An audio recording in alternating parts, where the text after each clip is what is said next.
பக்த கோடிகள் அனைவருக்கும் வணக்கம். நாகப்பட்டினம் மாவட்டத்தில் அமைந்துள்ள சீர்காழி என்னும் புனித பூமியில் அருள்பாலிக்கும் சட்டைநாதர், பிரம்மபுரீஸ்வரர், தோணியப்பர் ஆகிய இறை வடிவங்கள் கொண்ட இந்த தலம் சாதாரண சிவாலயம் அல்ல. மகா பிரளய காலத்தில் கூட தண்ணீரில் மூழ்காமல் காப்பாற்றப்பட்ட புனித நிலம். ஞானசம்பந்தர், பார்வதி அன்னையிடம் இருந்து பெற்ற தாய்ப்பால் மூலம் ஞானம் பெற்ற அதிசய தலம். வழக்குகளில் வெற்றி மற்றும் குழந்தை வரம் அருளும் பரம கருணை மிக்க சிவஸ்தலம். இதுபோல பல எண்ணற்ற மகிமைகள் நிறைந்த இடம் இது. இந்த வீடியோவில் இந்த அரிய தலத்தின் வரலாறு, அதிசயங்கள், சிறப்புகள் மற்றும் பக்தர்களுக்கு கிடைக்கும் அருள்வரங்கள் பற்றி விரிவாக அறிந்து கொள்ளலாம். வாருங்கள், நாம் இப்போதே இந்த தெய்வீக பயணத்தை தொடங்குவோம். இக்கோவிலின் மூலவர் சட்டைநாதர், பிரம்மபுரீஸ்வரர், தோணியப்பர், உற்சாவர் சோமாஸ்கந்தர் மற்றும் தாயார் பெரியநாயகி, திருநிலை நாயகி ஆவார். இத்தல விருட்சம் பாரிஜாதம், பவளமல்லி. தீர்த்தம் பிரம்மதீர்த்தம் உட்பட 22 தீர்த்தங்கள் இங்குள்ளது.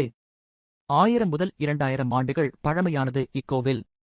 கோவிலின் வரலாற்று பெயர் பிரம்மபுரம். கோர்ட் கேஸ் வழக்குகளில் உள்ளவர்கள், சட்டத்துறையில் சம்பந்தப்பட்டு இருப்பவர்கள் மற்றும் குழந்தை இல்லாத தம்பதிகள் குழந்தை வரம் வேண்டுபவர்கள் இங்கு கோவிலில் வந்து இறைவனையும் தாயாரையும் பிரார்த்தனை செய்கிறார்கள். தேவாரப் பாடல்களில் போற்றப்படும் காவிரியின் வடக்கு கரையில் உள்ள 14வது சிவன் கோயில் இதுவாகும். மேலும் ஒரு சிறப்பு, இங்கு உள்ள சிவன் ஒரு சுயம்பு மூர்த்தி ஆகும். உலகையே அழித்த மகா பிரளய வெள்ளப் பேரிடரின் போது 64 கலைகளை அணிந்த சிவபெருமான் ஓம் எனும் மூல மந்திரத்தின் படகை பயன்படுத்தி அன்னை உமா தேவியுடன் வெள்ள நீரில் பயணித்துக் கொண்டிருந்தார். வெள்ளத்தால் பாதிக்கப்படாமல் உயிருடன் இருந்த சீர்காழி என்ற இந்த இடத்தை அவர் கண்டார். அவர் இந்த இடத்தை தேர்ந்தெடுத்து தோணி அப்பர் கடவுள் என்ற பெயருடன் படகுடன் தங்கினார். தாய் திருநிலை நாயகி என்ற பெயரைச் சூட்டிக் கொண்டார்.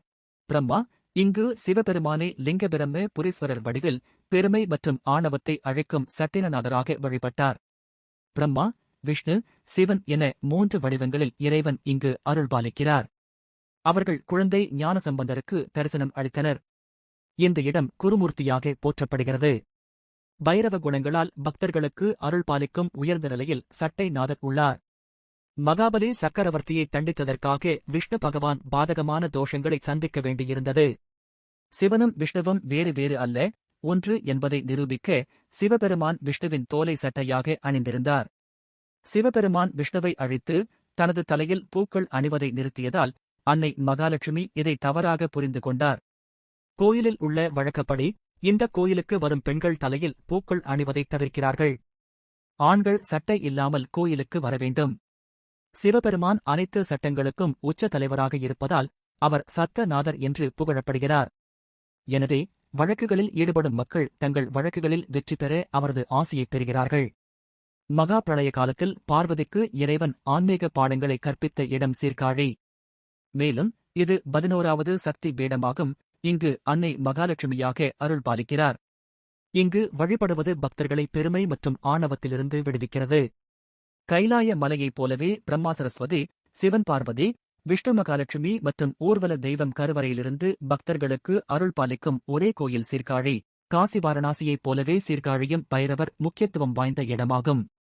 பைரவர் அசிதாங்க பைரவர், குரு பைரவர், சந்தா பைரவர், குரோத பைரவர், உன்மத பைரவர், சம்ஹார பைரவர், பீஷான பைரவர் மற்றும் அகல பைரவர் என 8 வடிவங்களில் கோயிலில் அருள்பாலிக்கிறார். இந்த இடம் காசியைப் போலவே சிறந்தது. பக்தர்கள் சட்டை அணிந்து கோயிலுக்குள் நுழைய முடியாது. அஷ்டமி நாட்களில், அமாவாசையின் 8ஆம் நாள், பௌர்ணமி நாட்களில் இங்கு சிறப்பு பூஜைகள் செய்யப்படுகின்றன. இந்த கோவிலில் இறைவன் 3 நிலைகளாக அருள்பாலிக்கிறார். முதலில் பிரம்மபுரீஸ்வரர் ஆகவும், அடுத்து தோணியப்பராகவும், முடிவில் சட்டைநாதராக உச்சியில் காட்சி தருகிறார். இங்கு ஒரு சிறு குன்று அமைந்துள்ளது. இது 2 அடுக்கு கொண்டது. படிகளில் ஏறிச் சென்று முதல் அடுக்கிலும் 2வது அடுக்கிலும் இறைவனை தரிசிக்கலாம். இதற்கு கட்டணம் 10 ரூபாய். 18 சித்தர்களில் ஒருவரான சட்டை முனி சித்தரின் ஜீவ சமாதி நினைவுச் சின்னம் கோயிலில் ஒரு பீட மேடையுடன் உள்ளது. மக்கள் இந்த மேடையில் இருந்து இறைவனை தரிசனம் செய்யலாம். வெள்ளிக்கிழமைகளில் இங்கு அபிஷேகம் செய்யப்படுகிறது. புனுகு ஒரு அழகு சாதன பசை மதியம் 12 மணிக்கு வடை மாலையுடன் பூசப்படுகிறது. நைவேத்தியமாக பருப்பு கஞ்சி வழங்கப்படுகிறது. ரோம முனிவர் கைலாயத்தில் தவம் செய்து கொண்டிருந்தார். எல்லோரும் கைலாயம் வர முடியாது. அதனால் தென்னக மக்களுக்கும் கைலாய தரிசனம் கிடைக்க வேண்டும் என்று சிவபெருமானிடம் வேண்டினார். அதே சமயம் காற்று தெய்வமான வாயு மற்றும் ஆதிசேஷன் இருவருக்கும் யார் வலிமையானவர் என்ற போட்டி ஏற்பட்டது. ஆதிசேஷன் கைலாய மலையை முழுவதும் சுற்றி பிடித்தார். வாயு அந்த மலையை அசைக்க முயன்றார், ஆனால் முடியவில்லை. தேவர்கள் வேண்டியதால் ஆதிசேஷன் தனது ஒரு தலைப்பகுதியை சற்று உயர்த்தினார். அந்த நேரத்தில் வாயு மிகுந்த வேகமாக வீசியதால் மலையின் ஒரு சிறிய பகுதி உடைந்து பறந்து போனது. அந்த உடைந்த மலையின் துண்டு தென்னகத்தில் இந்த இடத்தில் வந்து சேர்ந்தது. அதனால் அந்த இடம் சிறிய கைலாயம் என்று கருதப்பட்டது.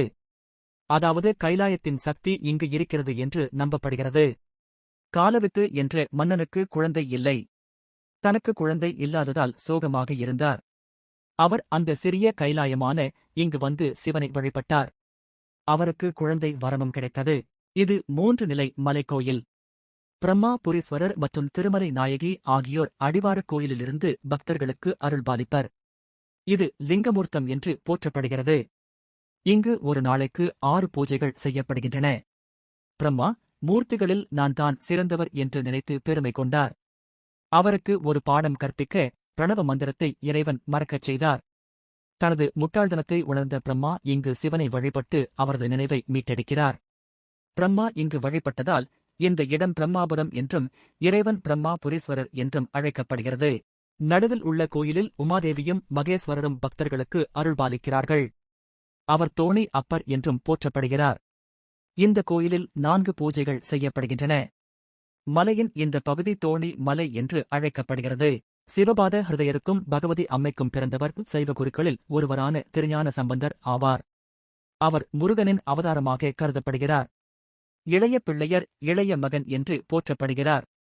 அவர் தனது தந்தையுடன் பிரம்ம தீர்த்தத்திற்கு வந்தார். சிறுவனை குளக்கரையில் விட்டுவிட்டு தந்தை குளிக்கச் சென்றார். பசியுள்ள குழந்தை உணவுக்காக அழத் தொடங்கியது.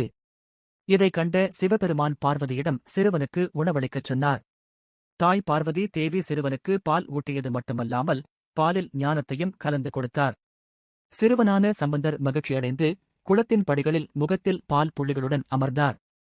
சிறுவன் யாரோ ஒருவரிடமிருந்து பாலை ஏற்றுக்கொண்டதற்காக தந்தை சிவபாத ஹிருதயர் குற்றம் சாட்டினார். சிறுவனை அடிக்கப் போகும்போது அவனுக்கு உணவளித்த தெய்வீக பெற்றோரை மேல்நோக்கி கை காட்டினார். அங்கு இறைவனைக் கண்ட சிவபாத ஹிருதயர் எல்லையில்லா மகிழ்ச்சி கொண்டார். இந்த நிகழ்வு ஆச்சார்ய ஆதிசங்கரரின் சௌந்தரிய லஹரியின் 75வது பாடலில் குறிப்பிடப்பட்டுள்ளது. திருஞான சம்பந்தர் குழந்தையாக கோயிலின் குளத்தின் படிகளில் அழுது கொண்டிருந்தபோது அவருக்கு தங்கப் பாத்திரத்தில் பால் ஊட்டிய பிறகு திருஞான சம்பந்தர் தனது முதல் பாடலை பாடியதாக கூறப்படுகிறது. குழந்தையை ஒரு சிறந்த கவிஞராக மாற்றிய சரஸ்வதி சக்தி அந்த பாலில் உள்ளது. ஞானசம்பந்தர் தலா 10 பதிகங்கள் கொண்ட 67 பதிகங்களையும், திருநாவுக்கரசர் 3 பதிகங்களையும், சுந்தரர் ஒரு பதிகத்தையும் சீர்காழி கோயிலில் பாடியுள்ளார். மேலும் மாணிக்கவாசகர், அருணகிரியார், கணநாதர், நம்பியாண்டார் நம்பிகள், பட்டினத்தார், சேக்கிழார், அருணாச்சல கவிராயர், மாரிமுத்தப்பிள்ளை மற்றும் முத்து தாண்டவ தீட்சிதர் என பல புனிதர்களால் இக்கோயிலின் இறைவன் போற்றப்படுகிறார். பக்தர்கள் தங்களின் வேண்டுதலாக சுவாமிக்கும் அன்னைக்கும் வஸ்திரங்களைச் செலுத்துகின்றனர். ஏப்ரல் முதல் மே வரை மாதங்களில் வரும் சித்திரை திருவாதிரை நாளில் கோயிலில் பிரம்மோற்சவம் தொடங்குகிறது. ஞானசம்பந்தருக்கு அன்னை உமாதேவி உணவளிக்கும் நிகழ்வு 2வது நாளில் கொண்டாடப்படுகிறது. குழந்தை துறவிக்கு வழங்கப்படும் பால் பிரசாதமாக வழங்கப்படுகிறது. இந்த பாலை உட்கொள்வது பக்தருக்கு இரட்சிப்பை உறுதி செய்கிறது என்று நம்பப்படுகிறது.